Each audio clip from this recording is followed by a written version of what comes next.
Veja no ICL Notícias, segunda edição. O Brasil é dos brasileiros. Presidente Lula entra na guerra dos bonés e publica vídeo nas redes. Desinformação na cabeça. Extrema-direita critica preço da comida, mas ignora a disparada da inflação dos alimentos no governo Bolsonaro. Nem picanha, nem café! Nem picanha, nem café! O tiro saiu pela culatra. China retalia Donald Trump e anuncia taxação de 10% a 15% para produtos dos Estados Unidos. O ICL Notícias, o veículo mais confiável do Brasil, está no ar.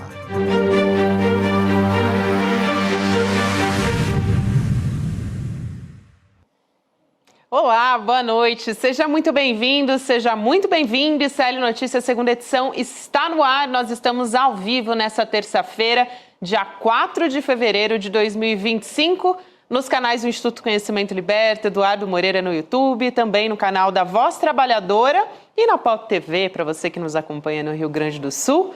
Comecinho de semana ainda, mas a gente continua com muita notícia aqui, olhando para cenário internacional e também para uma guerra não só comercial, mas dos bonés também.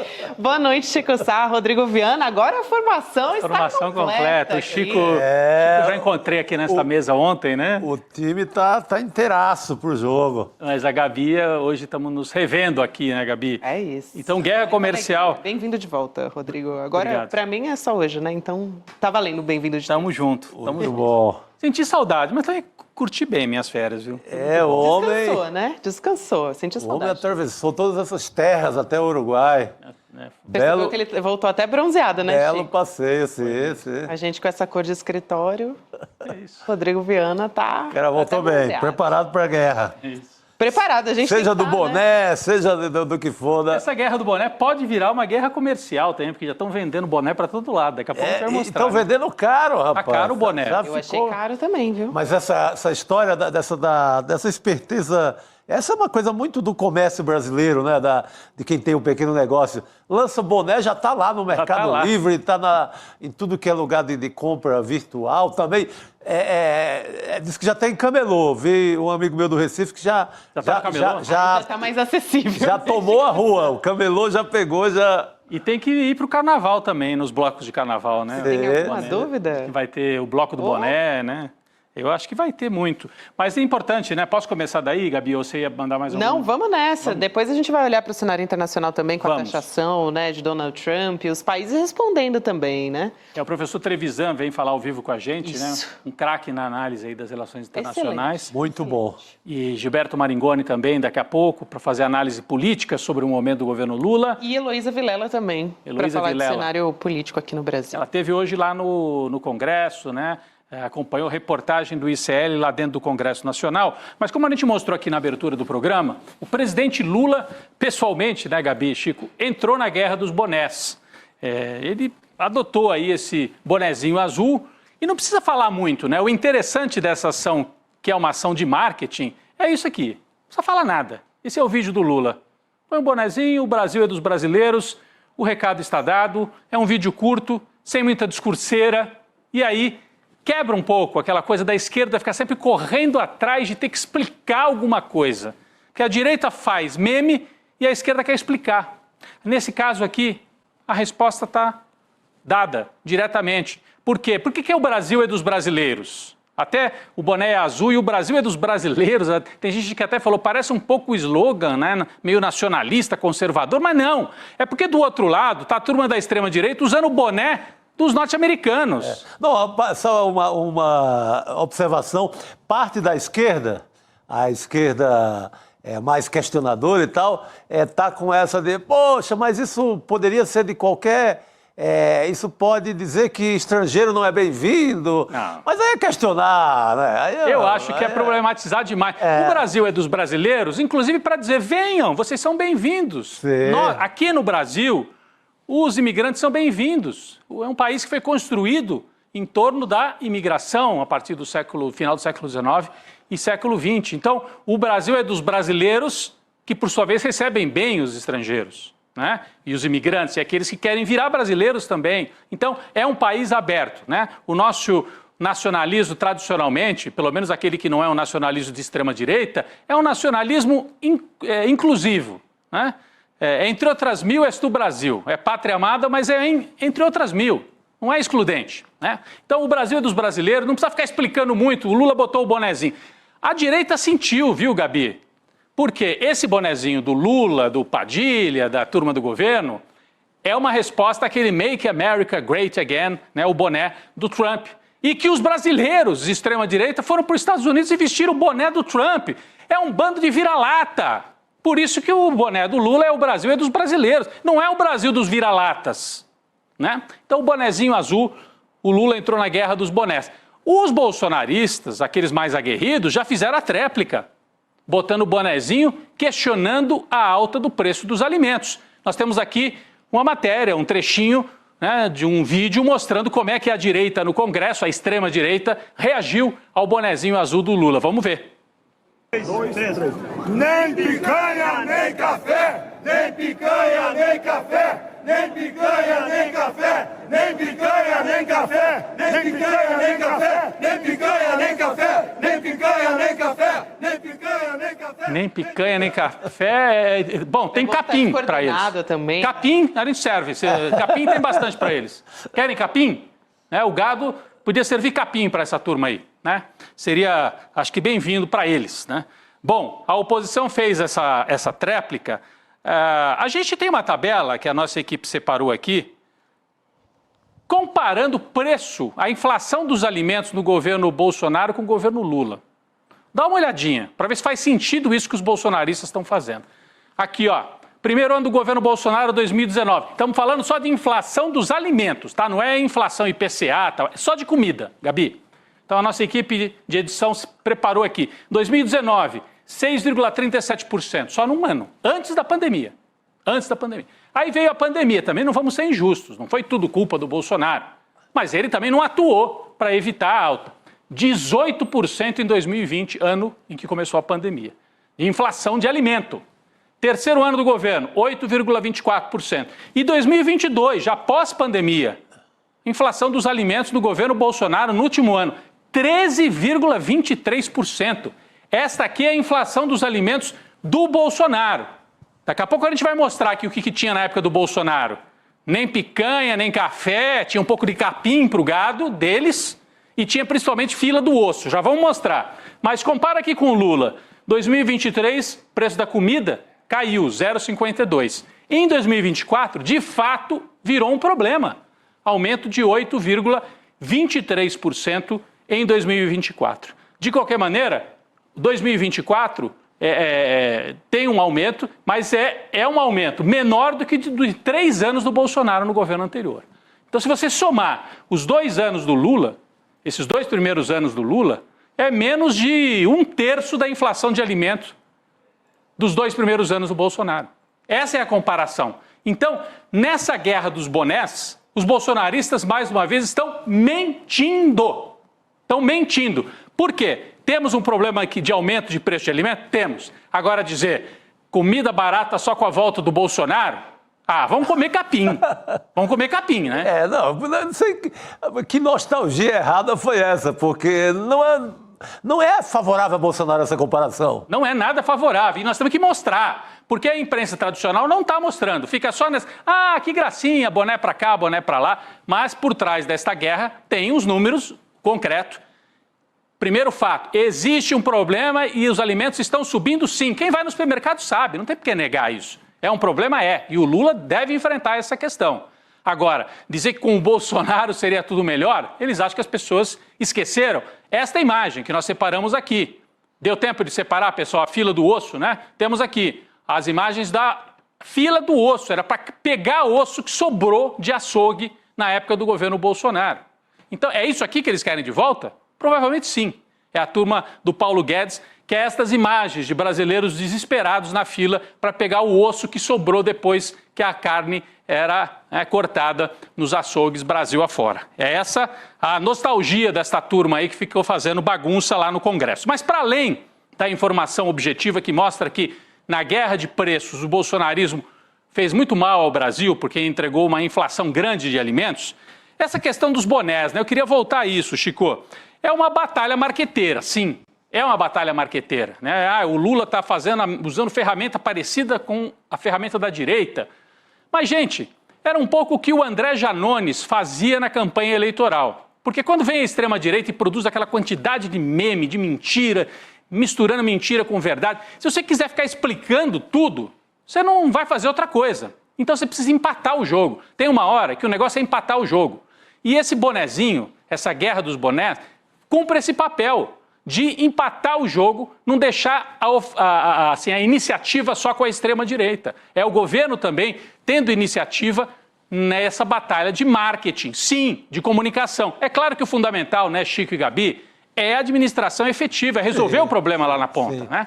O importante é fazer a grande política, fazer a grande administração. Mas por que não também fazer essa guerra mais rasteira com a direita? Tem que fazer. Tem que fazer, ou faz ou perde. Tem que ter um assunto diário. E, aliás, o boné, a gente dá muito ponto pro Sidônio. Na verdade, é a ideia do Daniel Baracho, do Parque Arariba, na Zona Leste de São Paulo. Que é o que o Padilha contou ontem, né? Ele é quem dá a sugestão pro Padilha. Ele não sabia a frase certa, mas pô, vamos pegar esses patriotas no contrapé. Eles se dizem patriotas, estão com o boné vermelho do Trump. Exatamente. Qual é? Aí, quer dizer, foi um militante lá na periferia, um cidadão paulistano. Um militante de movimento social. Entregou para o Padilha a ideia, o Padilha levou para o Sidônio, costuraram. E estão aí fazendo esta batalha que ganhou repercussão. Mas, Gabi, parece que tem mais um boné que já apareceu por aí. É isso que eu ia falar. Para além da estratégia política de ouvir a militância, que eu acho super importante, tem também a internet já trouxe o meme aí dos feitos do governo Bolsonaro, né? Os nossos colegas do Ratanabá News. Olha aí, o Bolsonaro lança boné com os feitos do seu governo. Tá estampado aí. Estão estampados todos os feitos do governo Bolsonaro. Só não vê quem não quer. Vocês não estão vendo? Tá Bolsonaro tudo aí. Lançou o boné com os feitos do seu governo. Tá aí, tá sendo vendido, você tem que... bom, não tem o preço por enquanto. Agora, o do Lula, Brasil para os brasileiros, tá caro, né? Tá bem caro. Eu tava vendo que aí no Mercado Livre...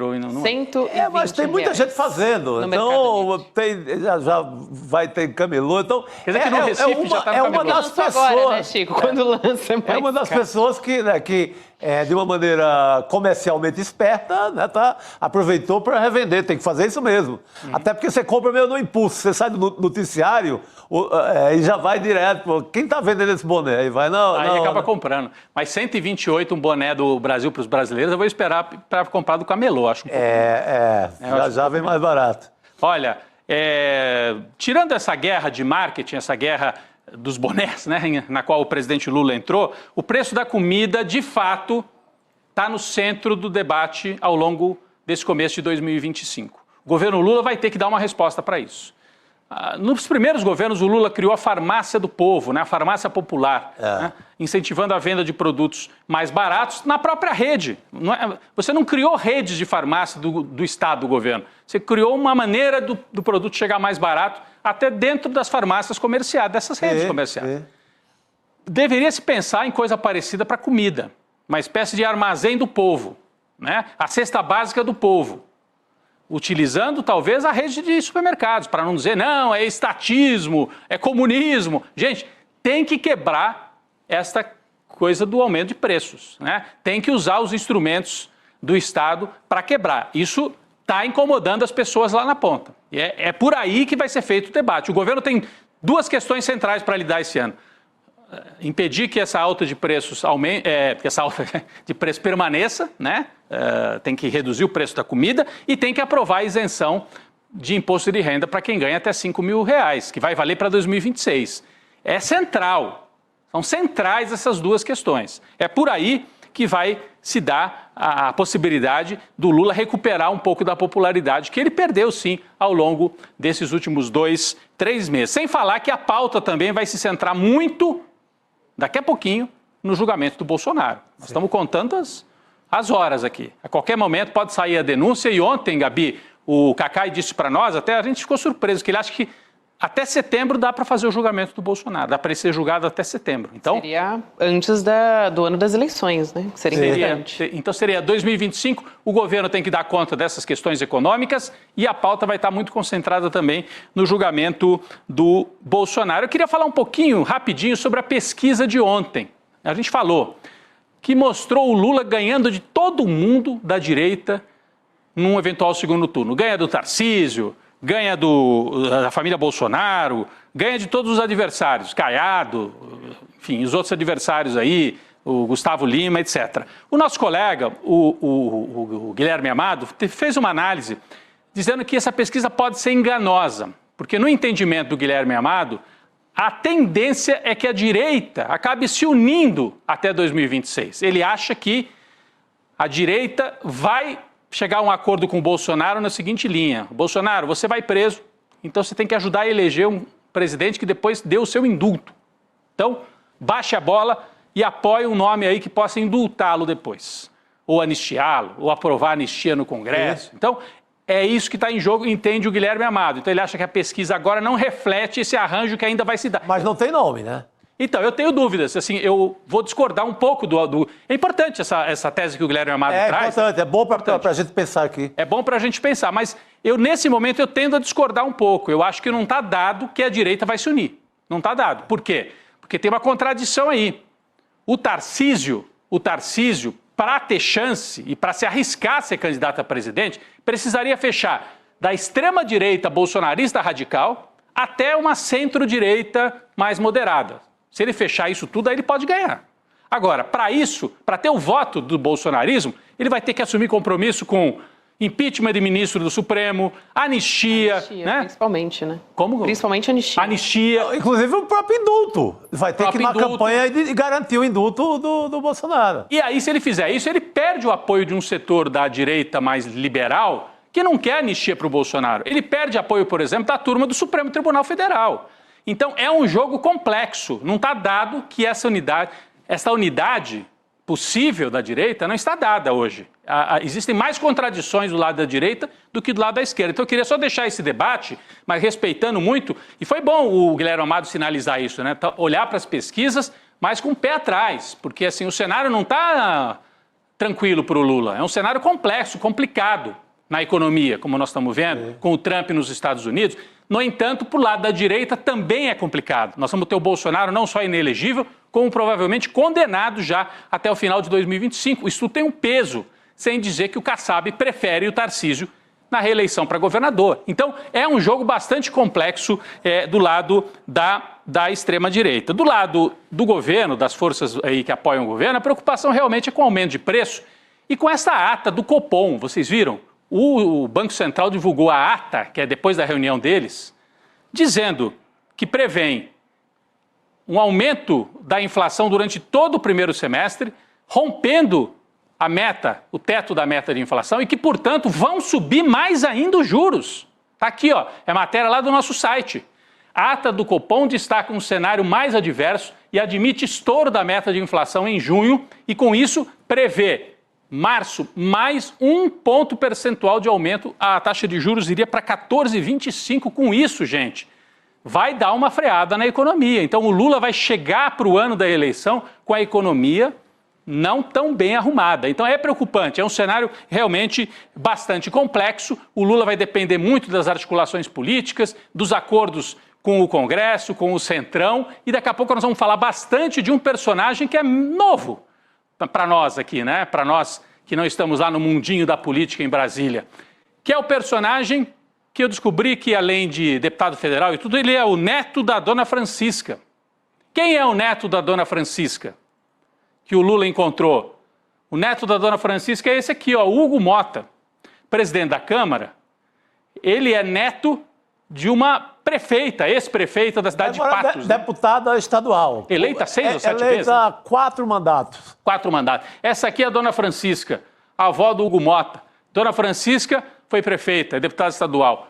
O filho dela, pai do Hugo Mota, também prefeito lá de Patos, na Paraíba. Então é uma dinastia de políticos. É um clã, não é um clã como o Arthur Lira, que já está maior. Subclã, sim. É um subclã ali do sertão paraibano. Porque na Paraíba tinha a família Cunha Lima, que era muito forte, né? Que aí sim, a gente está falando de uma coisa mais poderosa, nesse sentido de histórico, né? Uma família que manda há mais tempo.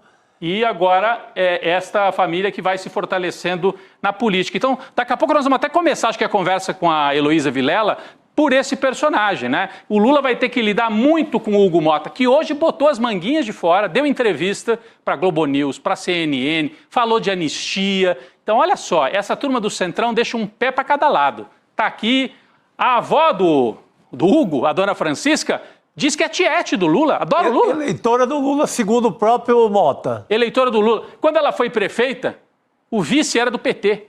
O vice, lá em Patos, no mandato dela na prefeitura, era do PT, do partido do Lula. Então tem uma relação com o Lula. Só que o Hugo Mota pisca de um lado para o Lula e do outro lado ele dá uma piscada gigante para o bolsonarismo, como nós vamos ver agora, né, Gabi? Trazendo a Heloísa Vilela para essa conversa aqui também. É isso. Aliás, amanhã o Guilherme Amado traz em detalhes um perfilzão sobre esses novos presidentes das duas casas legislativas. Muito bom, Câmara muito bom. e Senado. E um deles é o Hugo Mota. Eu achei super interessante. Ele trouxe muita informação de bastidor, vale a pena acompanhar amanhã. Mas Elo Vilela vem conversar com a gente sobre uma entrevista na Globo News, né? Primeiro, o novo presidente da Câmara deu uma longa entrevista falando sobre diversos assuntos ali, emendas parlamentares, que é um dos principais e que causa muita preocupação, lei da ficha limpa, parlamentarismo, até da possível ida do Arthur Lira para o governo.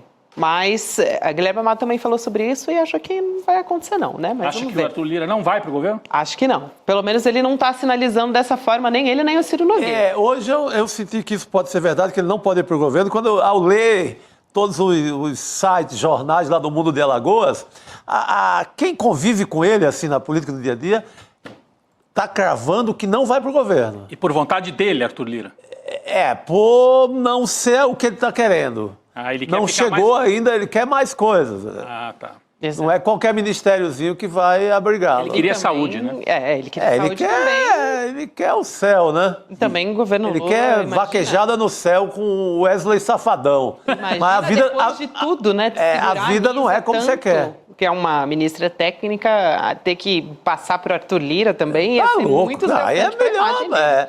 Mas, enfim, a gente teve, na saída da entrevista, o Hugo Mota, ele não estava dando muita bola para a imprensa, só que a Elô estava lá e deu para escapar a visão dele sobre a Guerra dos Bonés, que a gente estava comentando aqui. Então, a gente tem esse vídeo aqui, rapidinho, a gente reportagem vai trazer. Da Elô, né?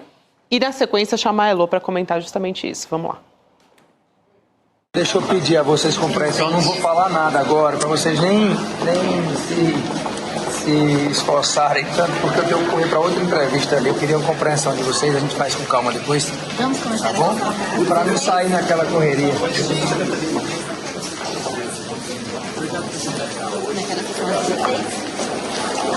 16 em ponto. A gente estará, nós estaremos lá, hein? 16 em ponto, sem boné. Sem boné. Eu não consegui ouvir o que ele falou sobre o boné. Ele fala alguma coisa sem boné. Sem boné. Ele publicou no Twitter dele. Isso, a gente tem. Tá, boa. Não, boa. pode explicar, a gente coloca na tela enquanto você está conversando. Ele fala que boné é para se proteger do sol, fez ali uma coisa... Boné para se proteger do sol, não é para meio desconsiderando a guerra dos bonés, porque ele tá numa de que não vai dar corda à polarização, que é o Brasil de todo mundo, o boné dele é o Brasil de todo mundo e por aí vai. Mas, assim, se você começa a observar, eu acho que o que é revelador são as palavras, são a forma como ele define as coisas, você nota tem um lado dele muito perigoso, quando ele chama a quebradeira terrorista, democrática, do 8 de janeiro, ele chama de aquele episódio. Aquele episódio. Sabe? Então, essas escolhas das palavras começam a dizer muito sobre ele. Quando ele fala do Bolsonaro, ele alivia bastante. Ele diz que o Bolsonaro está preocupado com os pobrezinhos presos, não é com o próprio Bolsonaro, a anistia não é para o Bolsonaro. Então, na escolha de palavras, mostra-se um sujeito perigoso. Mas o Twitter eu achei importante a gente colocar ali na tela, Gabi, se você quiser. Para mim, boné serve para proteger a cabeça do sol, foi o que o Chico falou, né? E não para resolver os problemas do país. O que a gente precisa fazer é ter a cabeça aberta para pensar em como ajudar o Brasil a ir em frente. Mais escorregadio que isso, impossível, né? Cadê Lô Vilela para comentar com a gente também essa história? Lô, boa noite. Boa noite, pessoal. Pois é, olha, acho que depois daquele discurso da Vitória, todo cheio de referências à Constituição, a Ulisses Guimarães. Foi o que eu disse na segunda-feira. Ulisses Guimarães deve ter se revirado na cova que nem um louco, porque ele usou Ulisses para dizer que as emendas parlamentares têm que ser defendidas, mais ou menos isso, que elas consagram a realização máxima do que é a Constituição, porque ela evita presidencialismos absolutistas. O Hugo Mota está defendendo, na verdade, o parlamentarismo. Ele deixou isso muito claro hoje, não para agora, mas para a próxima legislatura deve ser algo que ele acredita que deveria ser discutido e votado, simplesmente assim. Então, nessa disputa de poder entre o legislativo e o legislativo que já avançou sobre o orçamento da União e já pratica um parlamentarismo orçamentário, que agora levar as vias de fato e realmente criar o parlamentarismo no Brasil. Então, eu acho que o Hugo Mota, que terminou o discurso dele falando ainda estamos aqui, né? O ainda estamos aqui dele deve ser a direita ainda está aqui, não foi embora, né? Só pode ser isso que ele queria dizer, porque o que ele está falando agora, né?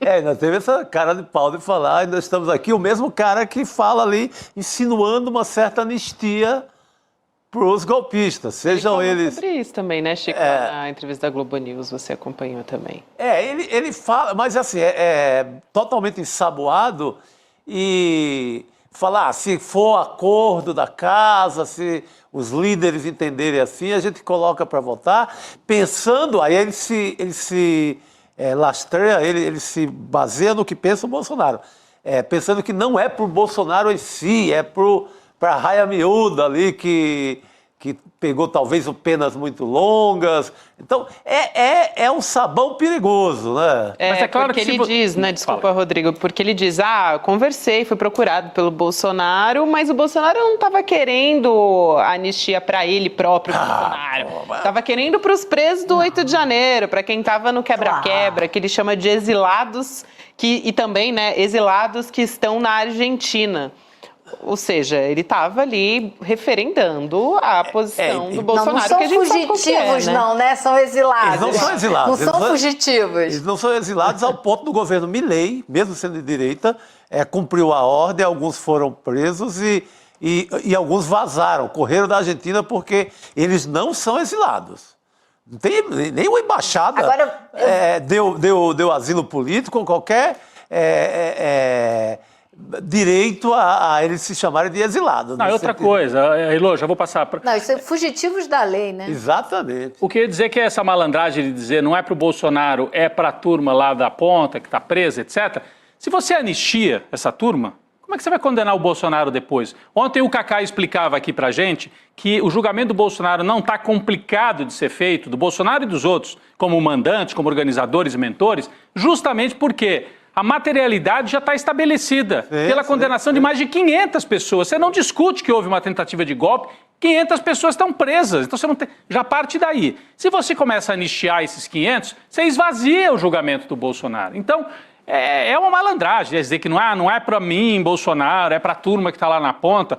A gente sabe que é para ele. Total, malandro, né? É malandro. Agora, eu vou dizer para vocês uma coisa, o que a gente não sabe ainda ao certo é aonde está Hugo Mota nessa questão da anistia. Por mais que ele fale meio assim, meio assado, acho que com a eleição que ele teve de 444 votos, ele fica dando aí, fazendo gestos, né, para a direita que o apoiou. Então, a gente não sabe se é algo que ele vai realmente querer levar adiante, uma discussão e uma votação a respeito de um processo de anistia, ou se ele está só fazendo aquele discurso para agradar a turma também, parte da turma que votou nele, porque não foi só a direita, né, o centro e a esquerda também votaram nele, com exceção do PSOL. Sim. Então, ele não sei muito bem como ele vai levar essa dança adiante. Agora, é fato que existe pouca tração no Congresso para votar uma medida como essa, né?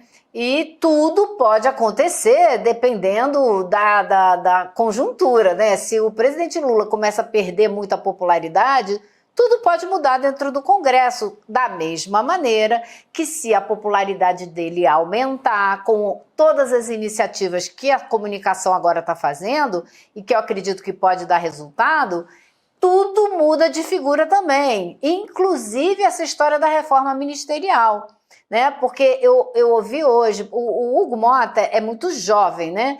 Apesar da família, gerações e gerações estarem na política a vida inteira, ele é o primeiro presidente da Câmara que foi eleito depois da Constituinte. Ele é de 89, né? A Constituição foi em 88, então ele já nasceu dentro dessa República Nova, né? A única que ele conheceu.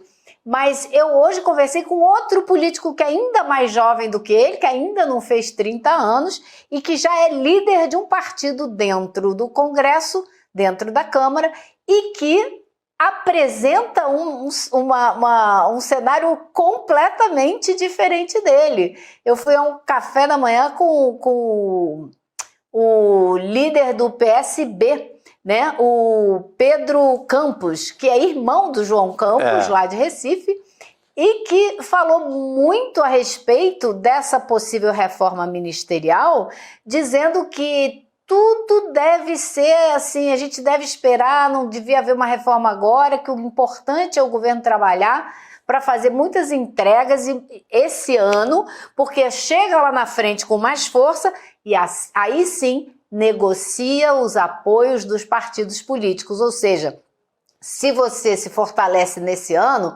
o Centrão inteiro vai migrar para o lado do governo, porque esse Centrão só vive com quem está ganhando. Eles não querem saber se é direita, esquerda, centro, tico-tico no fubá. Eles querem ganhar a parada, né?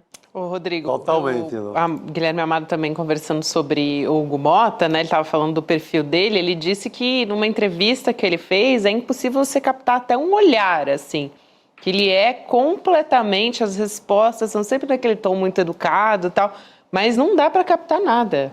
Assim, é uma pessoa difícil de prever, difícil de deixar escapar alguma coisa. Ele é completamente... Bagre ensaboado, totalmente ensaboado, Você vai pegar assim e pular na água de novo. Completamente. Não, por isso que eu estou tentando ler o Rogério Jordão, sempre nos chama a atenção dessa leitura também, do que ele tem dito ali nas entrelinhas, na escolha das palavras. Isso você vai começando a traçar o perfil, mas até agora é esse sabãozão, fala com Lula, fala com Bolsonaro, diz que agrada toda a Câmara, por isso Abraço do Ciro Nogueira.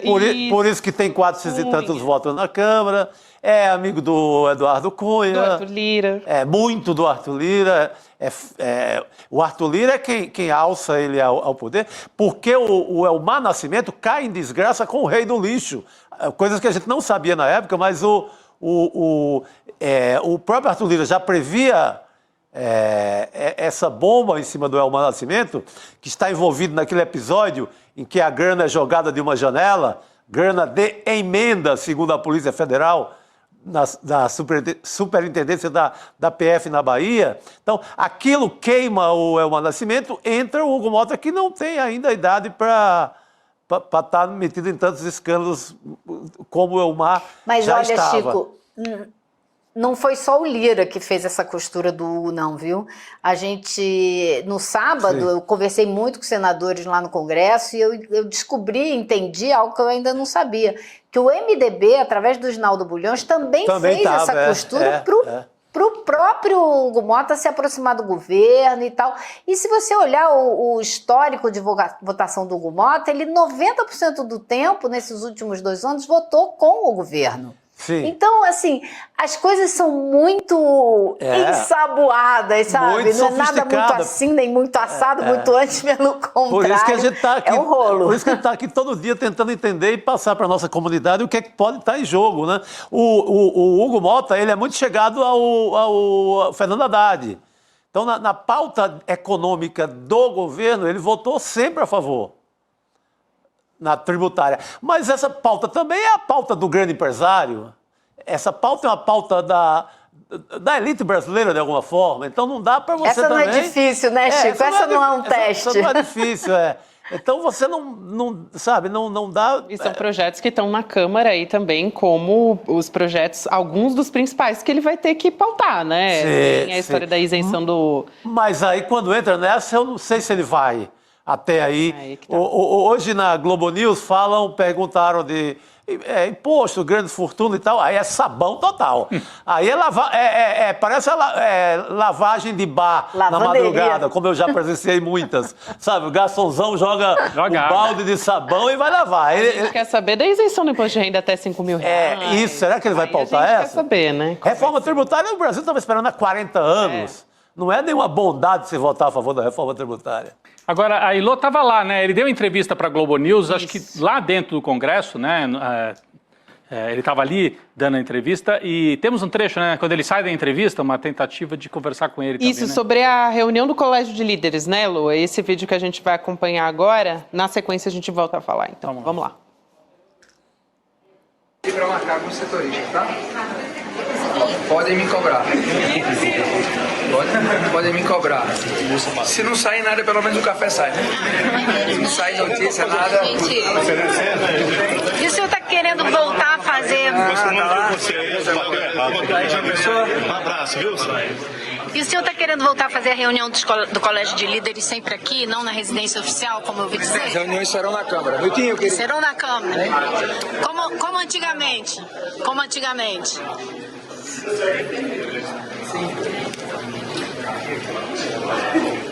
Mais do que a própria resposta dele, o que chama atenção é ele parando ali toda hora para tirar uma foto, né? Faz uma pose ali. Para tirar a foto é rapidão, para responder, a Ilô, mas arrancou a informação ali, né, Ilô? Quer dizer, ele vai fazer... Isso é importante, essa mudança, Ilô? Então, por que isso é relevante, né? O Arthur Lira passou a fazer as reuniões do Colégio de Líderes todas na residência oficial, onde ele mora, onde mora o presidente da Câmara, longe do Congresso, longe dos jornalistas, longe de todo mundo. E também controlou quem entrava e quem não entrava, porque muitas vezes o PSOL não foi nem convidado para a reunião do Colégio de Líderes. Então isso era uma reclamação. Eu conversei com o Chico Alencar, o deputado do PSOL, há coisa de um mês atrás, e ele estava falando justamente das situações, das regras que foram subvertidas durante a gestão Arthur Lira. Essa era uma delas. E ele disse para mim, a gente sentava para discutir as coisas no Colégio de Líderes e às vezes a gente até conseguia mudar coisas na base da argumentação e tal. Ele mudou muito isso, fazia lá longe, escondido, e nem chamava todo mundo todo o tempo. Além disso, o Hugo Mota está prometendo antecipar para todos os partidos qual será a pauta de votação, com até 2 semanas de antecedência. Organizar a agenda de forma que as pessoas saibam o que vai acontecer e reduzir ao máximo as votações em regime de urgência, porque foi o que o Arthur Lira fez seguidamente. Era outra reclamação da turma do PSOL especialmente. Então, é importante mais do que nada como um símbolo, que as coisas serão feitas dentro do Congresso e não lá na casa do presidente do Congresso, sabe? Aquela atitude de imperador, né? Ele diz que vai acabar com isso, vamos ver. É isso que eu ia falar, uma atitude meio imperial, né, do Lira, né? Totalmente. Não, eu sou o dono, é na minha casa, né? Não é uma coisa, não é algo republicano, né? Todas as forças políticas no ambiente institucional, né? Você tira do ambiente institucional e leva quase que para casa grande, uma coisa de casa grande. Fica mais perigoso. Quem está acompanhando diz que ele tem esse perfil mais conciliador, assim. Hugo O Arthur Mota. Lira não, ele já é bastante O Arthur Lira fazia aquelas emboscadas. Isso. À meia-noite jogavam uma pauta bomba para se decidir. Ele propôs várias emboscadas para o governo, inclusive o marco temporal. E fica mais fácil assim, né? Nesse contexto. Em plena madrugada joga um tema lá e o governo que se vire. Tomara que pelo menos essa pauta que se define em 2 semanas seja votada, né? Isso é interessante. Algo mais institucional, né? Agora, curioso mesmo, isso que é o primeiro presidente da Câmara que já nasceu depois da Constituição de 88. E a Elô falou rapidinho sobre um outro personagem aí, mas talvez valesse antes, né, aproveitar esse finzinho com a Elô para falar um pouco mais do novo líder do PSB, eu queria, sabe né? o que, Rodrigo, antes, se der tempo, mostrar para você. Enquanto eu estou falando mesmo, talvez a gente possa mostrar, para não perder muito tempo, é que eu fiquei bastante impressionada, porque a primeira pergunta que eu fiz para ele, andando pelo corredor, ele se recusou a responder. Ficou olhando para frente, não falou nada, e depois disse, gente, não posso falar, estou com muita pressa e tal, vou dar outra entrevista, continua andando, e na medida que ele continua andando, a gente foi fazendo outras perguntas e ele foi respondendo. Então ele não queria falar de anistia, simplesmente não queria falar de anistia, como eu perguntei. E depois, ainda ficou gravando vídeo para as mídias sociais. Ou seja, teve tempo de sobra para gravar vídeo, podia ter respondido a minha primeira pergunta, né? Errou o vídeo, gravou outro. Então, esse é o novo presidente da Câmara, que fica lá gravando vídeo e, em vez de conversar com a gente, como podia ter feito, né? A gente tem esse vídeo aí das redes sociais, acho que o Hugo Mota, que a Elô acabou de citar, né? Que o Hugo Mota estava gravando. Eu acho que passou agora há pouco aí. Esse é o que a Elô comentou. O que a Elô comentou que ele não respondeu. Tá. Enquanto ela estava falando. O das redes sociais, é esse? Das redes sociais, a gente tem também. Dia de muito trabalho por aqui. Além da nossa agenda normal, estou conversando com a imprensa. Acabei de falar ao vivo com a Globo News. Tem que fazer de novo. Isso. Tem que fazer de novo, ele diz, Elô. Não deu certo. Ou seja, é outro estilo. Né? O Arthur Lira, mas aquela coisa truculenta, guardada, reuniões fechadas em casa, jamais na Câmara. Tem outro estilo. Não quer dizer que mude politicamente, até não dá para dizer isso. Mas é outro. A estética é outra. Achei engraçado ele se expondo, né, nessa coisa de vou gravar agora aqui, parar. Não ficou bom, vamos de novo. Parece repórter de TV, a Elô já fez muito isso. Você fica ali ensaiando. Tá andando dentro do corredor, nos corredores do Congresso, com a imprensa em volta. E gravando. E ele para tudo para gravar o vídeo, gente. Realmente. Tempos modernos. Mas ele não responde, mas também tá ali, tem uma repórter até do UOL, que ele dá um abraço, você sabe assim, põe a mão no ombro dela, quer dizer, ele quer demonstrar que é gentil e tal, não responde, mas ao mesmo tempo ele quer demonstrar o muito gentil, é muito diferente do Arthur Lira. Mas usa os jornalistas e a própria instituição ali da Câmara, quase como se fosse um estúdio, né? Estúdio de produção de vídeos dele mesmo, né? Ele tá ali produzindo vídeo para ele. Mostrando ali, olha como eu tô assediado pela imprensa. Tô assediado, tô recebendo a imprensa, mas responde o que ele quer, claro. É isso. Essa é a Câmara dos Deputados que eu conheci quando cheguei em Brasília. Tá todo mundo trabalhando para o celular.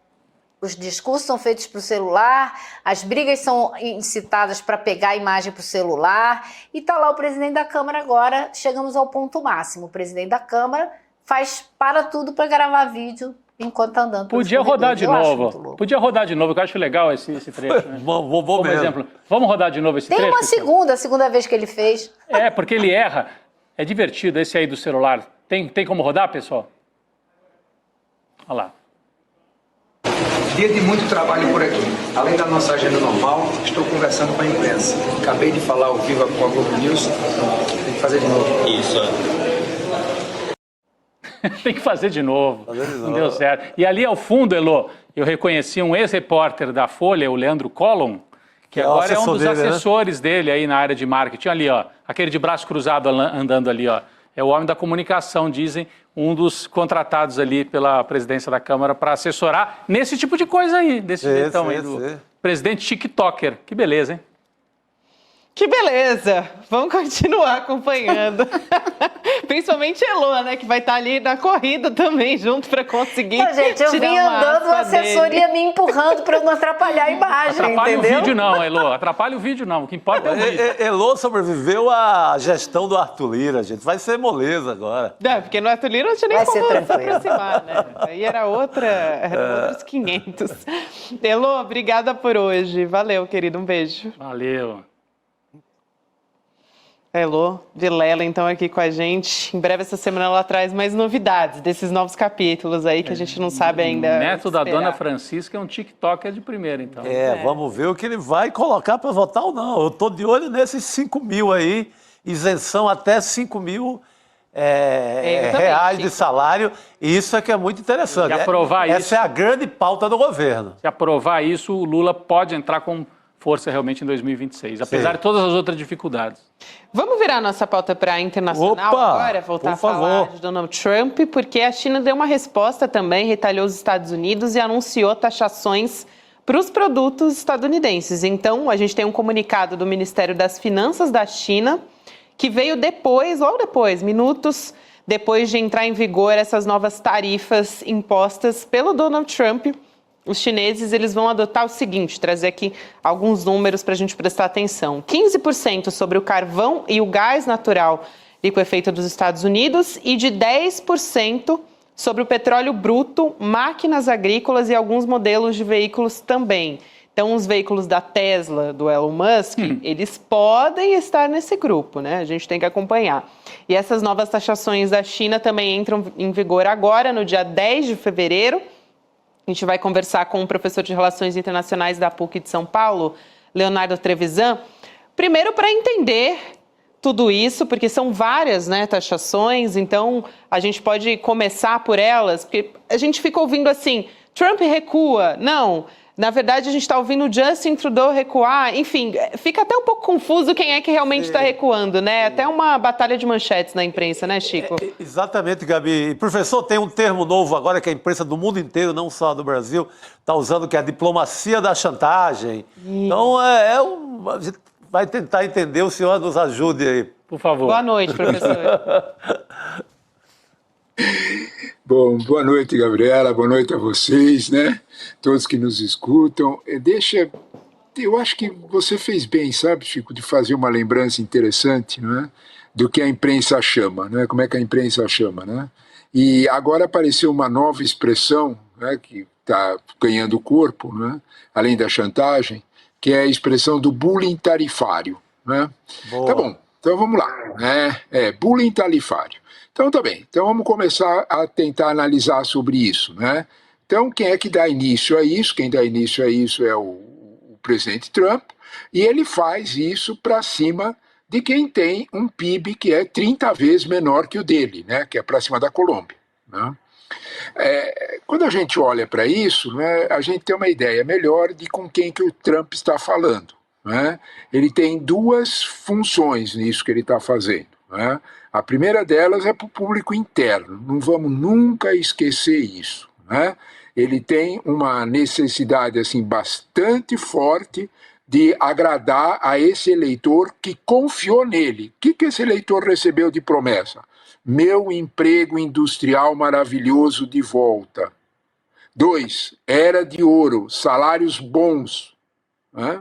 Tudo isso é promessa. E aí ele diz o seguinte, olha, eu vou fechar a fronteira, vou botar uma trava nos impostos, as fábricas vão ser obrigadas a produzir aqui dentro dos Estados Unidos e você vai voltar a ter seu dinheirinho no final do mês e vamos voltar a ter o sonho americano. É isso, né? Tem uma segunda função. A segunda função ela é diretamente relacionada com o âmbito externo.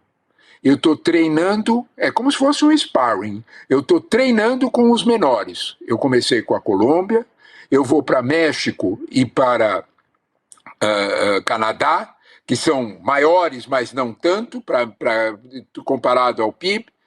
No alvo está, próximo passo, a União Europeia, que também está claudicando, né? Também tem uma Alemanha com 3 anos de recessão, e aí nós vamos olhar para isso aí, ele diz, agora eu vou... Esse é o recado para quem interessa, né? Aí é para briga, vamos usar aquela expressão bem que meus alunos usam, briga de cachorro grande, né, professor? É, briga de cachorro grande, né? 38 tri de um lado contra 19,8 do outro, né? Então aí quando você vai para isso aí, você olha para essa quadra e diz assim, bom, a briga é grande, né? Esse é o ponto. Ele está, de alguma forma, sinalizando que o método que ele vai utilizar é esse. Alguém pode lembrar, peraí, tem OMC, tem regras internacionais. Desculpe, acabou. Acabou. Eu não tenho nenhum interesse de respeitar regra nenhuma. Né? Eu chamo a atenção à situação absolutamente dramática, né? Em cima do Panamá, do pobre Panamá, que tem um PIB ridículo perto do...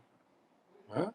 O secretário de Estado americano, veja bem, hein? Nós estamos falando de secretário de Estado americano.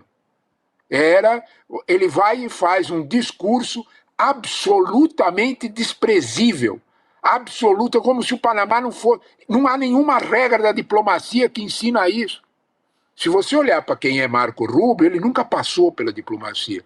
Nunca teve nenhuma convivência com a diplomacia. É um senador importante? É um senador da Flórida com bom... Não teve nenhum vínculo com a diplomacia. E ele faz um discurso dizendo absolutamente detratório do Panamá, dizendo, eles recuaram e vão em frente. Nós vamos em frente. É o suficiente. Eles acabaram. Eu fico pensando nos outros secretários de Estado que os Estados Unidos teve, né? A começar até mesmo do Kissinger, se ele faria uma coisa dessa. Uhum. Né? Agora, professor... Então nós temos que nos acostumar que tem, de fato, regras novas, que são a ausência delas. Né? Só que, de algum modo, o treinamento com esses países é mais ou menos compreensível, né? Até mesmo com o Canadá, até mesmo com o México. Quando a gente olha para esses países, a gente tem que entender uma coisa. Por que é que esses dois países recuaram? O Canadá tem 20% do seu PIB com exportações para os Estados Unidos. O México tem 35%. Quando se olha para esses... Eles não têm chance. A China é outra história. Né? Pois isso que eu ia perguntar, professor. Indo para cachorro grande agora, né? A China retaliou, né? O que isso significa, o impacto que isso pode ter? Inclusive aqui pensando para o Brasil, né? Porque indiretamente o Brasil pode ser atingido, pode até ser beneficiado, já que você dificulta o comércio com os Estados Unidos, abre mais mercado para produtos brasileiros, eventualmente. Como é que o senhor está vendo isso? Precisamos esperar um pouco para entender melhor essas regras. Explica para a gente esse cenário aí, professor, agora com a China retaliando os Estados Unidos. O primeiro de tudo é a tua pergunta, né? É briga de cachorro grande? É briga de cachorro grande em que os dois lados têm o mesmo dente. Se você não olhar para isso, não entende o que está acontecendo. Uma coisa é você ter um país que depende 20% e o outro depende 35%, e a Colômbia que dependia quase 50%. Então, quando você olha, essa é uma realidade. A China, meu caro, ela não depende do comércio externo com os Estados Unidos menos de 3%. 2,8% para ser exato. Os dados são do Economic Outlook, Fundo Monetário Internacional, novembro de 2024. Então, é isso. Né? A China vai continuar a passar, vai sofrer um pouco? Vai ter o mesmo resultado que o Canadá? Não. Quando a gente olha para o formato da retaliação da China, foi absolutamente medido. Ele sabe exatamente o que está fazendo. Né? E ele está atacando os pontos que não são tão sensíveis. Né? Nós temos dois jeitos para entender essa briga com a China, meu caro. O primeiro jeito é que é retaliação de fato. Tá? O segundo jeito, lamento, sinto muito, é jogo de cena. Dos dois lados. Os dois lados estão desenhando situações de aproximação porque é muito vantagem para eles. Eu não estou falando sozinho, não é a minha opinião. Tá? Um jornal como o Financial Times, né, que eu acho que não tem qualquer intenção de apoiar Putin ou qualquer coisa desse tipo, eu espero, né? Que ninguém pense isso. Né? O Financial Times noticiou na semana passada os encontros que ele tem, já noticiou porque sabe muito mais do que publicou, de que a Europa vai voltar a comprar gás e petróleo da Rússia. Se a gente acha que isso é pouco, né? É bom a gente olhar para a Economist. Se alguém achar que a Economist é uma perigosa militante da esquerda internacional, bom, aí eu não tenho nada para fazer. Professor, eu vi uma coisa curiosa que é a China. A China ainda fala em OMC, na Organização Mundial de Comércio. Por que a China fala, mesmo sabendo que o Trump está nem aí para isso, como mediadora? Esse é mais um passo, Chico, do jogo de cena. Chico, o que nós estamos assistindo, a Economist na semana passada foi no ponto. Nós estamos assistindo a um jogo de cena que já tem mais ou menos coisas anunciadas. Vocês lembram que na segunda-feira a Carolina Leavitt, que é a porta-voz da Casa Branca, fez um anúncio assim que derrubou o mundo? Xi Jinping, o Trump vai conversar com o Xi Jinping ainda hoje, talvez até visite o Xi Jinping. Lembra disso? Sim. Quem ia se pegar em mordidas, como agora, fala desse acordo? Vamos olhar para a Economist. O que a Economist noticia é que já há uma pauta nesse acordo, que já há uma pauta de aproximação. A pauta de aproximação inclui 3 assuntos para a China. Quais são os assuntos? Primeiro de tudo, uma solução amigável que respeite os interesses chineses para o TikTok. Quando a gente fala de TikTok, é algoritmo de engajamento, viu? Sim. É o problema lá do novo presidente da Câmara. Ele está preocupado com isso aí. Né? Então, primeiro é isso, né? É o TikTok. Né? TikTok quer dizer uma das maiores... TikTok, eu sempre brinco com essa mesma imagem para os meus alunos. TikTok é uma enorme economia de despesa com a CIA russa, com a CIA chinesa. Ela não precisa gastar nada disso. Ela cata dado com muito mais barato. Né? Então, quando nós olhamos para esse quadro, né, a gente precisa entender, primeiro, que é a questão do TikTok. Segundo, ela vai querer uma outra solução para Taiwan. Ela quer que os Estados Unidos iniciem um jogo de reconhecer a independência de Taiwan.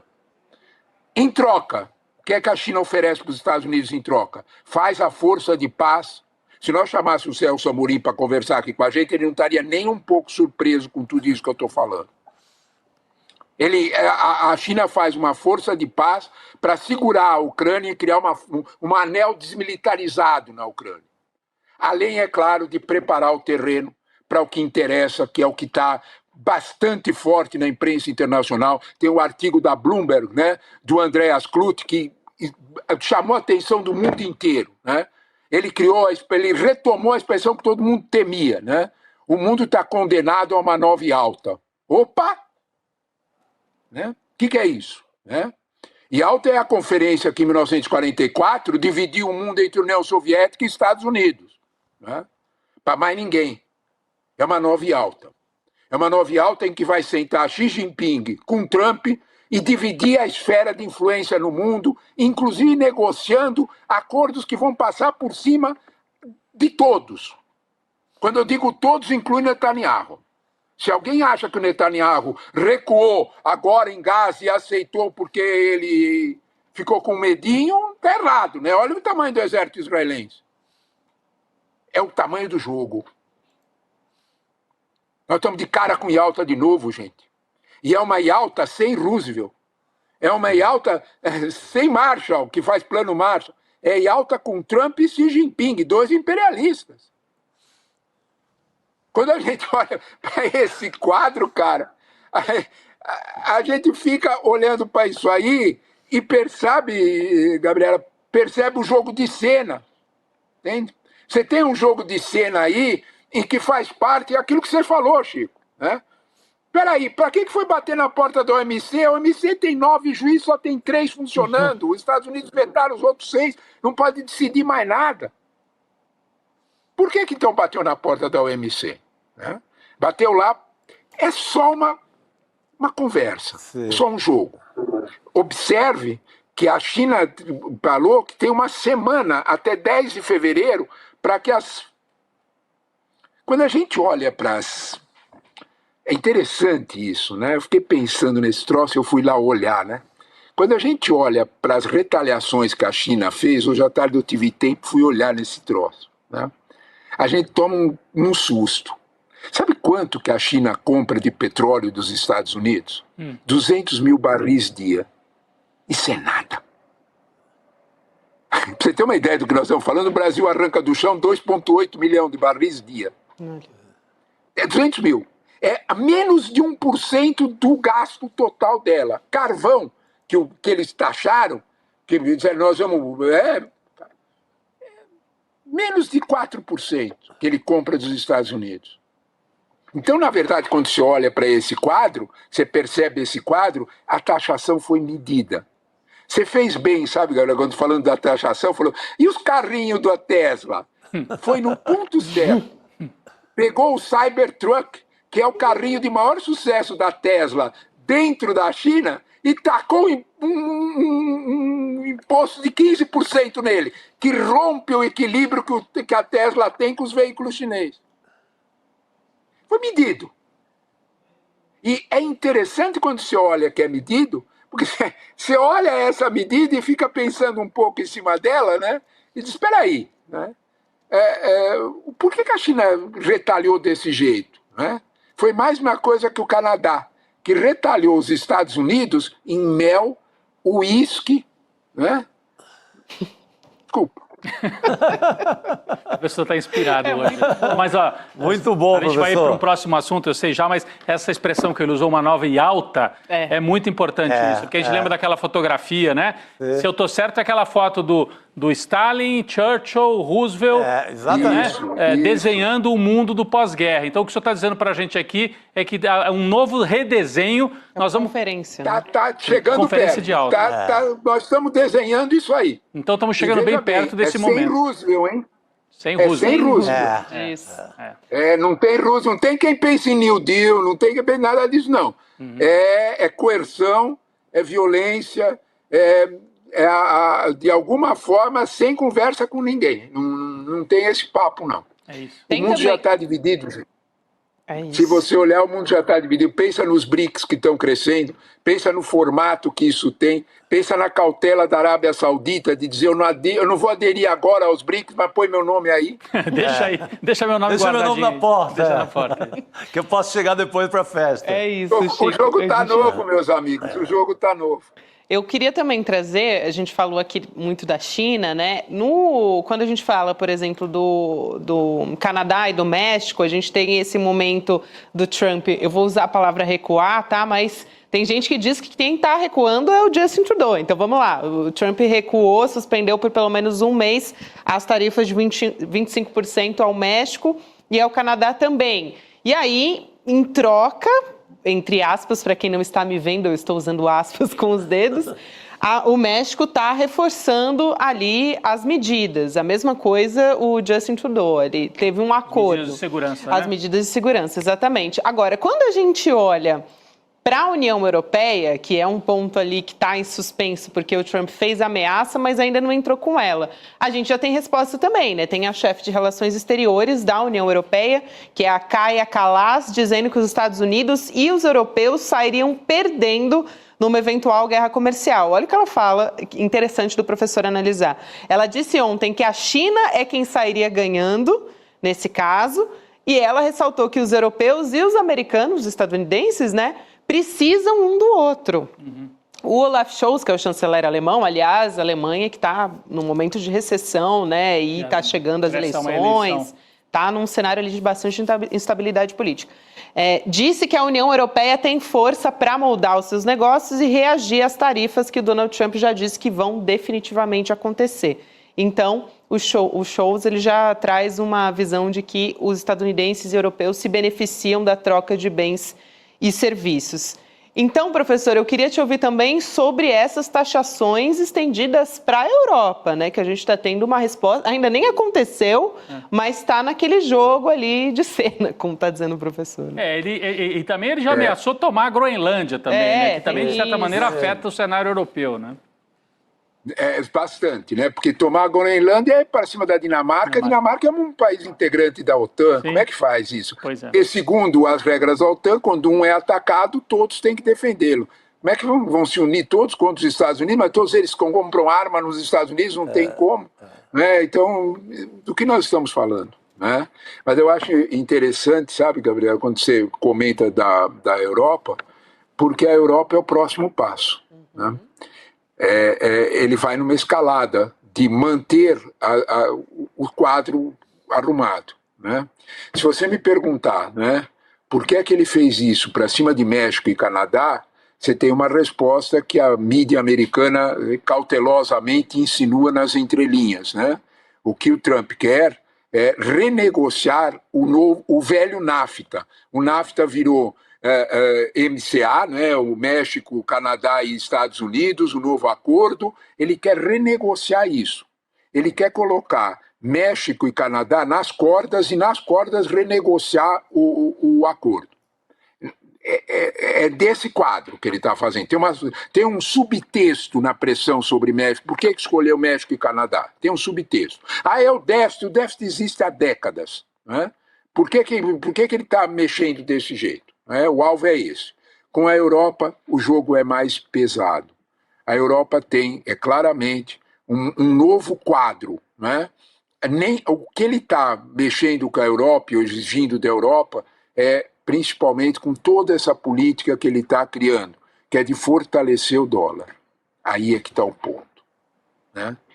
Se efetivamente ele, ao fazer esses jogos fortes, ele vai criar, por isso que ele fala em era do ouro, né?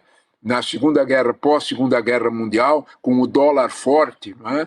Praticamente o mundo se viu numa era de ouro, de crescimento brutal, os famosos anos dourados. Né? Até 71, quando muda tudo com o Nixon. Então, quando você olha para esse ciclo, né, você precisa entender que ele está ameaçando o euro. Né? Ele está dizendo aos europeus, se eu fortalecer muito o dólar, eu esfacelo a moeda única de vocês. E aí tem um projeto da direita americana de envolver a ideia de Europa. É bem complicado. Né? Então, quando nós olhamos para esse quadro, a Europa não tem como se distanciar dos Estados Unidos, ela fica perigosa pelo fortalecimento do dólar, mas, por outro lado, né, ela percebe que a China é a única opção. Ela já tentou, sabe? Em dezembro de 2020, com o Biden chegando, a Europa acreditou, principalmente a Angela Merkel, acreditaram, né, que ia ser mais tranquilo com o Biden, né, e se aproximaram da China. Nós vimos o que deu. Né? Então, eles assinaram acordos de livre, quem tiver alguma memória, santo Google, dá lá um Google que você vai ver tomar um susto. Assinaram acordos em dezembro de 2020, o acordo durou até maio, as 26 nações.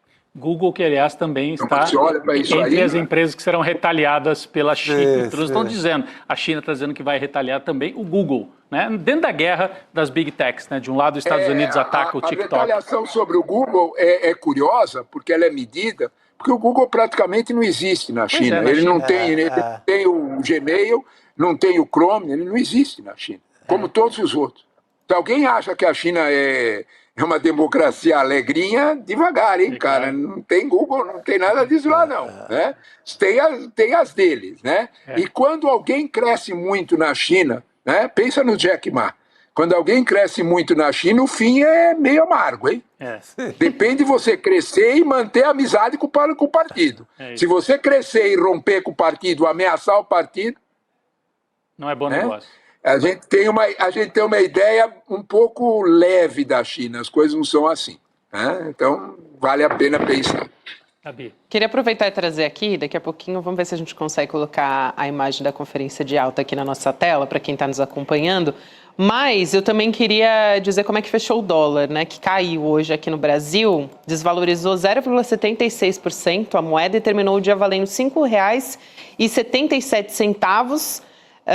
Eu queria ouvir o professor, né, sobre como no Brasil esse tarifaço pode afetar a economia, porque o Rodrigo fez até a pergunta sobre como essa guerra comercial pode eventualmente afetar o Brasil, né? Abrir as portas chinesas, vamos dizer assim, para o Brasil. De um lado, aumentar o comércio com a China, já que os Estados Unidos vão estabelecer algumas barreiras. De outro, um fortalecimento do dólar para a gente não seria muito bom, né? Assim, dificulta a vida aqui do governo brasileiro, mas queria realmente ouvir o professor sobre isso.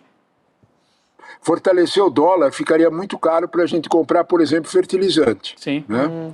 Mas para o agronegócio não negociam da China.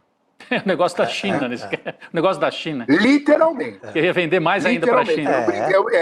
Sim, é claro, porque você vai receber muito mais reais, né, por cada dólar que você vende para eles. Mas pode gerar inflação então, aqui dentro, hein, professor? Desculpa interromper só o seu raciocínio. Mas não há dúvida nenhuma. Não há dúvida nenhuma. Não há dúvida nenhuma. Tudo que você tem que comprar de fora, você vai gerar uma inflação brutal aqui dentro. Isso não há dúvida nenhuma. Os produtos que estão na pressão inflacionária agora, todos são os que são mais vendidos para fora. Pois é. É carne, esse pacotão aí. O café. São exatamente esses, porque agronegócio vai brincar de botar aqui para vender, fazer graça no mercado brasileiro, não, é tudo para fora. E aí o nosso mercado acaba tendo que concorrer com o mercado externo e aí encarece aqui dentro o produto. Sim. O café também é uma commodity, né, de certa maneira. Então, você produz aqui, mas o preço é internacionalizado. Exatamente o que vocês estão dizendo. Paga-se aqui o preço internacional, porque senão ele vende para fora e não o preço aqui dentro. Então, mercado livre é isso. Então, quando você olha para essa realidade, né, a tua pergunta, Gabriela, como é que fica, né, o Rodrigo também perguntou como é que fica a relação do Brasil nesse jogo novo. Né? É interessante essa relação, né? Porque a gente tem a sensação que nós podemos aproveitar o espaço. Teoricamente, Rodrigo, sim. Teoricamente, sim. Vamos lá. Número é um troço chatíssimo, né? Mas ajuda a gente a entender algumas coisas. Né? No ano passado, o Brasil cresceu 9,8% o volume exportado, inclusive cortou o déficit, diminuiu o déficit para o Brasil. Tem superávit com os Estados Unidos, mas ele é pequeno, é de 7 bi só, né? De 700 milhões só. Não é uma coisa grande. Né? Por quê? Porque nós vendemos 10% a mais para eles. Quando você olha o que é que nós vendemos a mais, 70% do que nós vendemos a mais não é commodity, é produto industrializado, de média e baixa tecnologia. Né? Então, quando você olha para isso, você fala de produto industrializado, eu sempre lembro meus alunos, quando você fala de produto industrializado, você tem que lembrar, não é só o emprego de qualidade, você tem que lembrar emprego e renda de brasileiro, porque ele muda o perfil inteiro. Né? Porque a commodity ela tem um outro perfil de geração de emprego diferente do ciclo industrial. Então, quando você olha para isso aí, se efetivamente abrirmos essa porta, e nós temos uma vantagem enorme, nós temos a grande desculpa, nós não somos superavitários com os americanos, nós somos, tanto que o Trump ele falou e parou. Né? Não é o caso da Índia, não é o caso de outros que são muito superavitários. Aqui não somos nós que somos, são os Estados Unidos. Né? Então nós teríamos alguma margem para vender mais para os americanos nesse aspecto. Segundo, os chineses, o que eles compram dos americanos, eles passariam a comprar aqui nosso. Não é bem assim. Né? O primeiro governo Trump mostrou isso. Né? Os chineses tiveram problemas para comprar a soja americana e não foi diretamente a soja brasileira que repôs essa diferença. Tá? Quem dá uma olhadinha, vocês vão ver que nós não tivemos estrutura de acompanhar todo o processo, tem limite. Né? Você tem que pensar em termos do que é o consumo chinês de qualquer coisa. Né? Então é muito grande. Então, nós temos PIB potencial, nós temos o limite que a gente consegue crescer. Né? Então, eu acho que dá para a gente pensar um pouquinho nesses termos. Eu acho que, claro que é vantagem, mas vamos colocar uma série de poréns nisso, porque ele não vai ser tão instantâneo como a gente imagina. Perfeito. Muito Professor bom. Leonardo Trevisan, um prazer receber o senhor aqui mais uma vez. Um abraço grande, até uma próxima. Eu é que gosto de conversar com vocês, porque a conversa rende, né? A gente consegue até falar de alta. Não pensa que isso é comum em outros lugares, não. Tá bom, então. A gente separou até a imagem, né? Deu tempo de separar a imagem? Deu tempo. Para relembrar. Vamos colocar aqui na tela. Olha aí, quando o professor fala uma nova e alta, é um novo momento desse, né? Que em 45... Churchill, Roosevelt e Stalin, na saída da Segunda Guerra, redesenham o mundo, né, Chico? O professor diz, nós estamos num momento em que podemos ter uma nova e alta sem o Roosevelt e com uma visão ainda mais imperial, né? China de um lado, Estados Unidos de outro, redesenhando o planeta. É o que fica, acho que, de mais interessante, né? O professor falou muitas coisas interessantes, mas para mim ficou essa frase aí. Agradeço também aqui pela participação. Valeu. Eu é que agradeço o convite de vocês. Boa noite, meus amigos. Boa noite. Boa noite, professor. Até a próxima. Muitas discussões interessantes aqui. A gente vai voltar a falar de Brasil agora. Tentar agora fazer discussão sobre cenário político daqui. Discussão interessante, claro, porque a gente vai chamar o Gilberto Maringoni aqui para falar com a gente, né? Professor que também vai aqui tentar ajudar a gente a entender o cenário para além dessa guerra dos bonés que a gente tanto falou desde o começo do programa. Não, a gente saltou do boné para o cachorro grande. E agora vai voltar para o boné. Unidos. Agora volta para a pátria em bonés. O que é uma injustiça, porque o Maringoni é especialista também em relações internacionais, né? E vai ter que falar de boné. O Maringoni, se estivesse na conversa anterior, nossa, renderia horas também. Professor, boa noite. Boa noite, Gabriela. Boa noite, Rodrigo. Boa noite, Chico. Muito bom essa inicial. O Leonardo terminou falando que é muito bom conversar com vocês. Aqui já começa a boa conversa. Isso aí. Vocês vão falar de boné? É isso mesmo? Vamos falar de boné, vamos falar de política, né, professor? Porque a gente vinha conversando aqui, trouxemos desde o início do programa, né? Presidente Lula colocando o boné azul, entrando também na briga, vamos dizer assim, briga, vamos colocar dessa forma, né? Mas entrando na briga que também é embate de rede social, entrando na pauta do marketing e meio que tendo ali uma discussão no mesmo nível do que a direita faz, né? Que é ir para as redes sociais, lançar meme, essas coisas assim. Aí a gente tem esse momento, agora político, que chega um novo secretário de comunicação, meio que com essa ideia de vamos resolver, porque a gente teve um problema do Pix que foi muito grave, a gente teve outros problemas no ano passado que a gente estava chamando a atenção. Eu queria que o senhor pudesse trazer um pouco dessa análise geral para a gente, né? Em que medida isso é bom ou é ruim? Porque a direita foi lá também com boné, e aí a direita não está preocupada, né? A extrema-direita, se é verdade ou não. Foi com fake news, dizendo, não, era bom no governo Bolsonaro. Aí até explicar que, na verdade, o alimento não era mais barato, coisa nenhuma, já foi, né? Aquilo já está viralizando.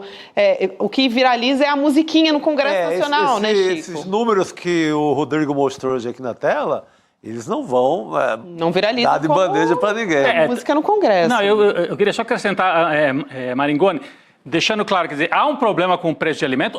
Atual, né? Mas o que a gente está questionando também não dá para dizer que no governo Bolsonaro que era bom, porque ali a gente tinha fila do osso. Mas queria, né, ouvir então a análise política desse momento. O governo consegue sair das cordas, essa pesquisa de ontem que mostra o Lula favorito. Qual o significado disso tudo para você, Maringoni? Bom, gente, vocês estão colocando um monte de coisas na mesa, eu vou tentar ir por partes, né? Vamos lá. E por camadas, como se fala, como é a palavra da moda, né? Eu acho que a gente está com um problema no governo que genericamente se chama problema de comunicação. E quando se fala problema de comunicação, nunca ele é só de comunicação. Ele é um problema político mais geral. O problema político mais geral, eu digo porque o que a gente está... O que o governo Lula vive não é só uma questão de comunicar o que o governo está fazendo.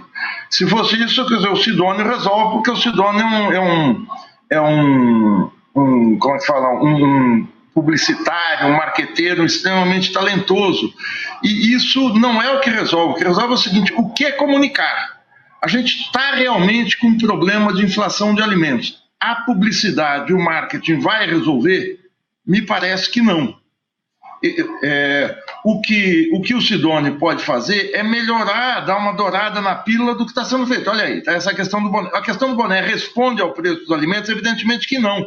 São iniciativas de Estado que não me parece que o governo esteja tomando, que é, por exemplo, reativar os armazéns da Conab, os estoques reguladores. Eu acho que a Gabriela é mais nova, não se lembra, mas o Rodrigo e o Chico certamente. Eu cresci ao lado de um armazém da Cobal, no interior paulista. O governo comprava estoques de alimentos na baixa safra e quando o preço do mercado interno aumentava, ele colocava para vender. E isso reequilibrava a oferta, reequilibrava a demanda e os preços tendiam a cair. Então, são iniciativas muito mais complexas do que um boné, por exemplo. Então, eu espero que o Sidônio consiga melhorar, mas eu acho que é muito limitado, por mais genial que ele seja. E aí a gente entra nessa história do boné. Como não estão sendo resolvidos esses grandes temas, porque dependem da cotação do dólar, depende daquilo que o Rui Costa falou que não pode fazer, mas é intervenção no mercado, e quem fazia isso eram governos de direita, era o Jânio Quadros que começou, era a ditadura que começou com essa política de armazéns reguladores, mas o Roosevelt, que vocês citaram aqui, fez isso nos Estados Unidos nos anos 30 para equilibrar o preço dos alimentos. Isso não está sendo feito. O Lula disse que vai conversar com os produtores. E aí, no meio desse imbróglio, no meio da eleição da Câmara, no meio de uma semana tensa em que a pesquisa da semana passada dava uma queda séria do governo, no meio da elevação da taxa de juros pelo Copom, surge o boné na cabeça do Camilo Santana, do Padilha, do Randolph e de outros, e agora do Lula. Eu, sinceramente, eu vou recuperar uma palavra que está em desuso aqui no Brasil, mas que teve muito em voga nos anos 90, vocês devem se lembrar. É a palavra factoide. Factoide é um fato, é a maneira antiga de se falar fake news. É um fato que não corresponde à realidade. É um fato que é uma bolha de sabão, não bolha no sentido de bolha de comunicação, mas é algo que não se sustenta. A guerra dos bonés é um factoide, gente. Não existe guerra de boné. Existe o seguinte: o Trump usa o boné como forma de comunicação, assim como o Collor usava suas camisetas. O Eduardo Bolsonaro, bobamente, o Tarcísio aqui em São Paulo, bobamente, colocaram o Make America Great Again na cabeça, e o Padilha foi pedir para o Sidônio um slogan para fazer um contraponto. E botou lá, Brasil para os brasileiros. Isso não é nada, gente. Tem até sites agora vendendo esse boné. Então, isso primeiro é uma coisa boba. Não é um debate real sobre o país. Ah, não, mas você não está levando em conta que é uma guerra semiótica. Eu não vou entrar nesse negócio. Não é guerra semiótica nenhuma. Não é uma guerra real. É uma coisa para cliques, é um caça-cliques. Em segundo lugar, as pessoas vêm falando, não, isso é uma campanha nacionalista.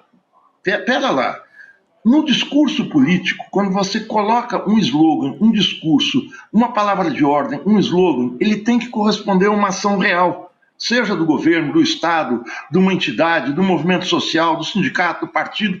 Qual é a convocatória que está sendo feita com o boné? Até agora, nenhuma.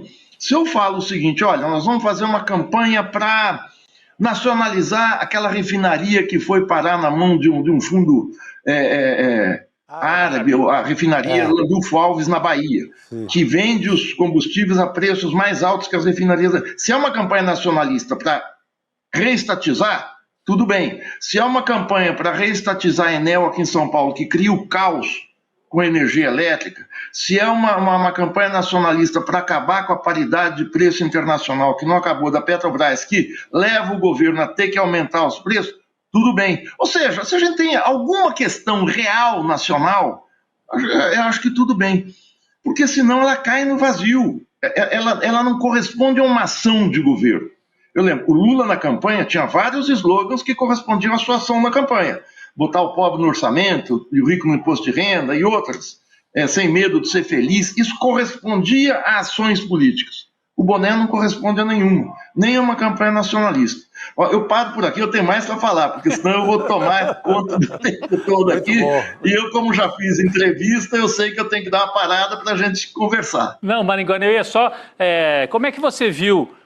O governo apanhou durante 2 meses, no final do ano passado, a questão do mercado, o dólar explodiu, a desconfiança com a questão fiscal, aí vira o ano e entrou a história do PIX, então apanhou 2 meses seguidos numa área complicada, porque é na área da economia. Sim. E eu queria chamar a atenção para isso, a extrema-direita parou de bater naqueles temas que a gente dizia pauta de comportamento e foi para a economia. E o debate está sendo feito na economia. O governo apanhou, você disse, pesquisa mostrou queda de popularidade, o Lula até reconheceu, falou ali no Palácio, a gente não está entregando o que devia. Apesar disso, saiu uma pesquisa ontem mostrando o Lula em vantagem na disputa em 2026.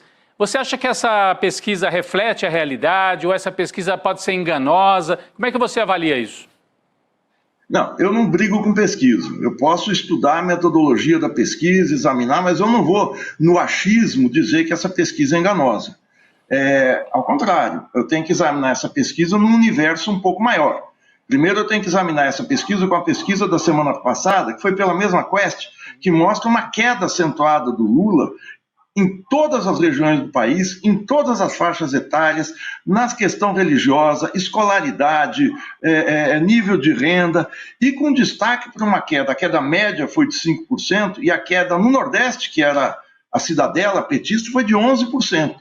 Por que isso acontece se os indicadores econômicos, a gente olha, PIB, crescimento do PIB, deve crescer 3,5%.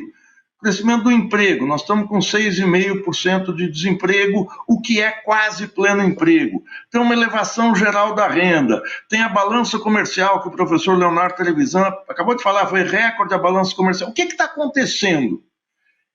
Esses números não estão captando muita coisa que está não no subterrâneo, mas no dia a dia das pessoas. É aquela história que a Conceição Tavares falava que se tornou um mantra para todo mundo. O povo não come PIB, come comida. Então, não adianta eu falar que o emprego cresceu se o café está R$ 33,00, 32, eu fui comprar agora à tarde, R$ 33,00, meio quilo. Se a carne explodiu, se as frutas estão muito caras. Quer dizer, não adianta se eu pego a média não alcança o meu bolso. O meu bolso tem demandas específicas, aumentou o transporte, não é problema da Presidente da República, mas aumentou o diesel. O diesel vai impactar mais ainda o preço dos alimentos. Então eu tenho que saber aonde a coisa está pegando. E está pegando no povo, porque os empregos criados, se a gente for olhar, são de 1 a 2 salários mínimos. É uma renda que não cobre patamares mínimos aí para uma família. Nisso tudo, você tem um clima de insegurança que gera essa questão do PIX. O PIX teve o problema do oportunismo da oposição, tem um erro brutal do governo, mas tem um clima de insegurança geral no país, que se fala em cortes, vai ter corte, não vai ter corte, e gerou esse clima social que a gente tem que examinar muito bem, e muito mais do que examinar até. O que aconteceu para que 70% da população brasileira acreditasse que o PIX fosse ser taxado? Algo está errado, existe um mal-estar social que eu remeto sempre a 2013. 2013 eu lembro que eu acompanhava todos os indicadores, emprego, renda, PIB, exportação, importação, estava tudo bem em março de 2013. 2 meses depois explode aquela revolta e a gente até hoje não tem consolidado uma avaliação correta. Agora eu vou para a pesquisa dessa semana. A pesquisa coloca o Lula muito bem, mas se eu olho para a pesquisa anterior, a pesquisa de eleição daqui a 1 ano e 10 meses, daqui a 20 meses, é uma ficção, né? Ela faz de conta que a eleição fosse hoje. Então, se a eleição fosse hoje, o Lula estaria bem. Mas, em relação à pesquisa anterior, ele tem uma queda de 4%. É isso que a gente tem que olhar. A pesquisa a gente não pode olhar só para o retrato, mas a gente tem que olhar para a sequência, para a série histórica.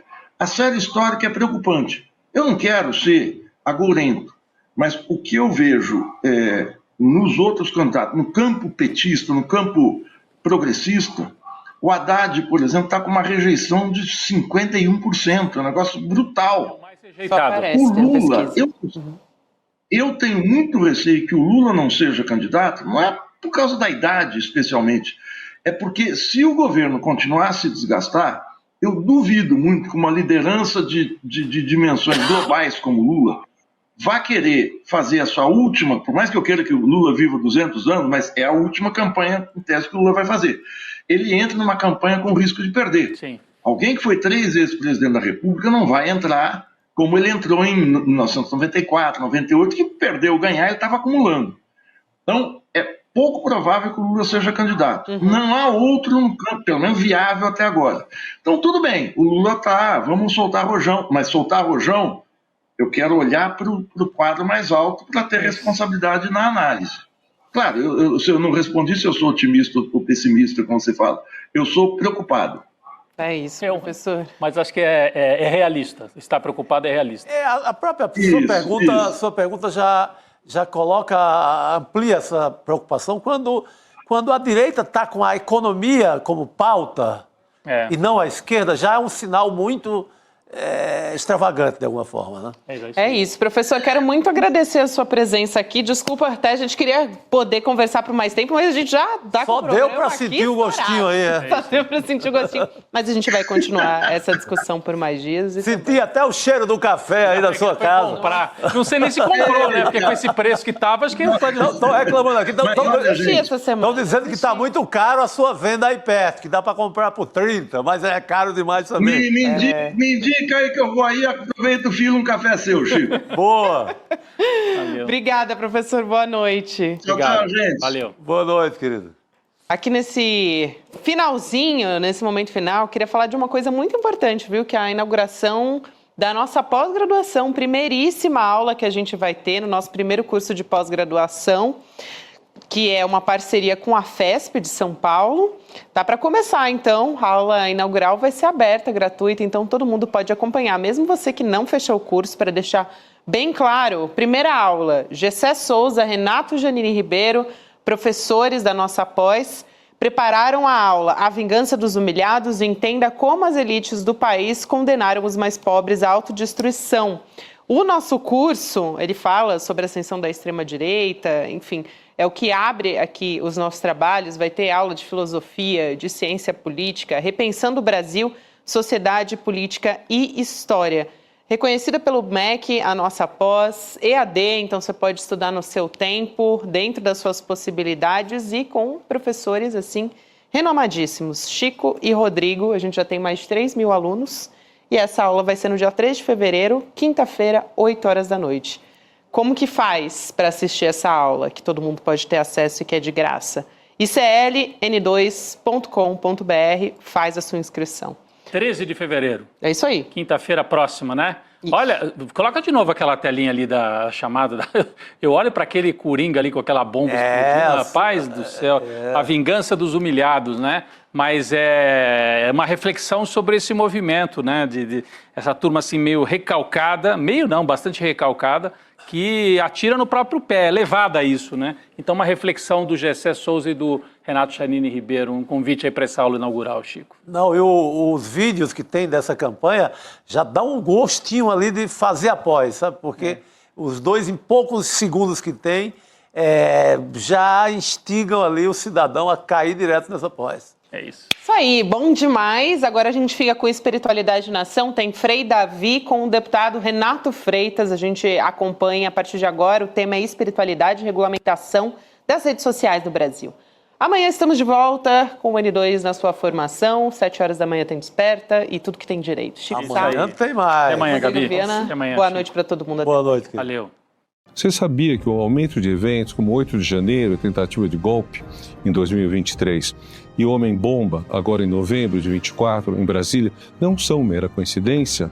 Esses atos de violência são resultado de anos de crueldade das elites brasileiras em relação especialmente aos mais pobres. É um ciclo de humilhação e desespero que deixa pouca saída a eles. Se você quer entender como isso acontece, nós vamos discutir esse assunto, eu e Gessé de Souza, na aula magna A Vingança dos Humilhados, no dia 13 de fevereiro, uma quinta-feira, às 8 horas da noite. Inscreva-se desde já e venha transformar conhecimento em resistência.